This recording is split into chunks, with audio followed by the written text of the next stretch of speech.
여왕의 집 영화에서 도윤은 김비서의 딸을 구한 적이 있었다.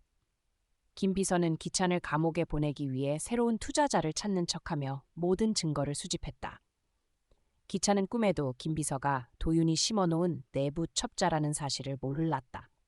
그 열정적인 충성심 뒤에는 매우 정교하고 치밀한 계획이 있었다. 기찬은 궁지에 몰릴 때까지 모든 것을 깨닫지 못했다. 그의 곁에는 세리 외에는 진심으로 그를 따르는 사람이 아무도 없었다는 사실을 알게 된 기찬은 크게 무너졌다.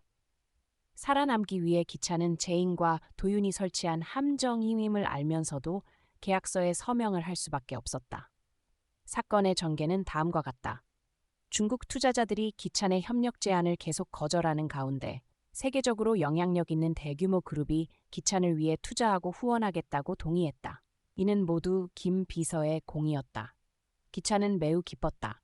그는 더 강력한 파트너를 찾으면 D&H를 쉽게 내쫓을 수 있다고 생각했다. 기찬은 D&H와의 계약을 파기하고 큰 금액의 손해배상금을 지불하기로 했다. 그리고 김 비서가 찾은 파트너와 빠르게 계약을 체결하려 했다. 기찬의 자신만만한 모습을 본 도윤과 오성 회장은 우스꽝스럽고 불쌍하다고 느꼈다. 자신이 함정에 빠졌다는 사실을 전혀 모르고 있었다.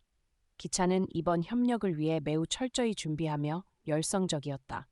하지만 자신이 만날 투자자들과 마주했을 때 그는 모든 것이 사기였음을 깨닫고 충격을 받았다.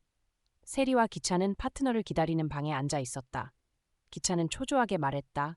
김 비서, 왜 아직도 안 온 겁니까? 김 비서는 말했다. 아, 방금 그들과 연락했는데 오는 길에 교통체증 때문에 늦어지고 있다고 합니다. 회장님, 조금만 더 기다려주세요. 세리는 비웃으며 말했다. 당신 말하는 게 정말 사실인지 모르겠네요, 김 비서. 어떻게 당신이 세계에서 가장 큰 그룹 중 하나를 기찬을 위해 투자하도록 설득할 수 있었죠? 이상하지 않나요? 김 비서는 미소를 지으며 말했다. 당신이 항상 저를 의심한다는 걸 압니다. 곧 결과를 보시면 알게 될 겁니다. 바로 그때 김 비서의 전화가 울렸다. 그는 전화를 받고 말했다. 회장님, 그들이 도착했습니다. 제가 마중 나가겠습니다. 기찬은 얼굴이 밝아지며 말했다. 좋아요, 빨리 가세요. 그리고 세리를 돌아보며 꾸짖었다. 당신은 이제 그만 문제를 일으켜. 당신은 항상 나를 위해 모든 걸 하겠다고 말하지만 당신이 뭘 했는지 봐. 이번에 김 비서가 큰 공을 세웠으니 조심해. 세리는 화가 나서 말했다. 제인이 당신을 어떻게 속였는지 잊었나요? 그녀도 자신 있게 디자이너 애를 초대했다고 했지만 결국 그녀 자신이 그 디자이너였잖아요. 두렵지 않나요? 그만해. 좋은 말 안 나오면 조용히 해.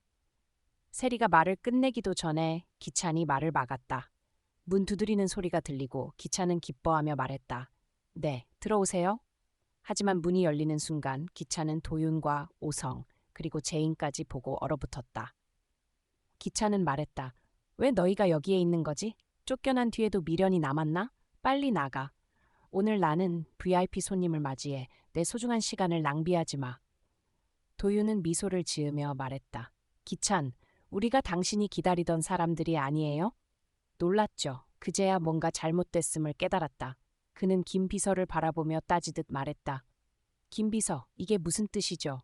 김 비서는 말했다. 죄송합니다. 회장님께서 제게 은혜를 베풀었지만 저는 도련님의 말을 따를 수 없었습니다. 기찬은 자신이 함정에 빠졌음을 알고 충격에 휘청였다. 상황이 역전된 것을 본 세리는 화를 내며 말했다. 강재인, 김도윤, 이게 너희의 진짜 음모였나? 너희가 얼마나 대단한 줄 알았는데 이런 비열한 계략을 쓴 거야? 오성이 화를 내며 말했다. 강세리, 말 조심해. 기찬이 우리를 협력자로 초대한 거야. 불편하면 우리가 여기 있을 필요 없지. 계약 파기 준비나 해. 그 배상금이 적은 금액이 아니야. 오성의 말을 들은 기찬은 더 이상 물러날 곳이 없음을 알았다. 그는 말했다. 잠깐만요. 우리는 너희 요구를 모두 따를게. 도윤은 미소를 지으며 말했다. 현명한 선택이야. 즐거운 협력을 기대하지. 도윤은 손을 내밀었고 기찬은 몸을 떨며 서 있기 힘들었지만 결국 도윤과 악수했다. 도윤, 제인, 오성이 떠난 후 기찬은 의자에 주저앉았다. 세리는 걱정하며 말했다. 기찬, 괜찮아? 미쳤어? 왜 그들과 협력하는 거야? 그들이야말로 너를 쫓아내려는 사람들이잖아. 기찬은 화를 내며 말했다. 내게 다른 선택이 있을 것 같아? 계약을 파기하면 이 그룹 전체를 팔아도 배상금을 못 갚아. 그리고 김 비서를 돌아보며 말했다. 김 비서, 당신은 처음부터 모든 걸 알고 있었지? 왜 나를 배신한 거야? 김 비서는 말했다. 죄송합니다. 하지만 제게는 단 한 명의 회장님밖에 없습니다. 회장님이 사고를 당했을 때 저는 제인 양에게 모든 걸 말하고 싶었습니다. 회장님이 사고를 당했을 때 도련님만 곁에 있었죠. 하지만 도련님은 제 가족을 찾아가 협박했습니다. 그때 제 딸이 아파서 돈이 절실했기 때문에 양심을 팔고 도련님을 위해 일했습니다. 하지만 이제 더는 그럴 수 없습니다. 안녕. 김 비서는 말하고 떠났다. 황기찬은 뒤통수를 맞은 듯한 배신감에 미쳐버릴 것 같았다. 그는 소리를 지르며 책상 위의 모든 것을 바닥으로 쓸어내렸다. 기찬의 모습에 세리는 극도로 두려워하며 머리를 감싸 쥐었다. 한편 제인은 김 비서가 왜 도윤을 돕기 위해 돌아섰는지 이해하지 못했다. 호기심을 억누를 수 없어 물었다. 도윤 오빠, 당신과 김 비서 사이에 무슨 일이 있었던 거죠? 도윤은 그제야 말했다. 깜짝 놀랐지? 모든 게 미리 짜여진 것 같지? 도윤은 이야기를 시작했다. 그날 도윤은 보람을 데리러 갔는데 갑자기 한 아이가 쓰러져 피부가 보라색으로 변해 있었다. 도윤은 즉시 심폐소생술을 하고 아이의 생명을 구한 뒤 병원으로 데려갔다. 그리고 아이가 심장병이 있어 즉시 수술이 필요하다는 걸 알았다. 그때 아이의 아버지가 나타났는데 바로 김 비서였다. 도윤이 딸을 구해준 것을 본 그는 도윤 앞에 무릎을 꿇고 감사했다. 도윤은 말했다. 왜 아이가 이런 상태인데 병원에 데려가지 않았죠? 김 비서는 그제야 밝혔다. 수술비가 없었기 때문이라고. 기찬이 그의 딸 수술비로 큰 돈을 주겠다고 약속했지만 자신의 위치가 확고해질 때까지 기다리라고 했다. 도윤은 모든 상황을 이해했다.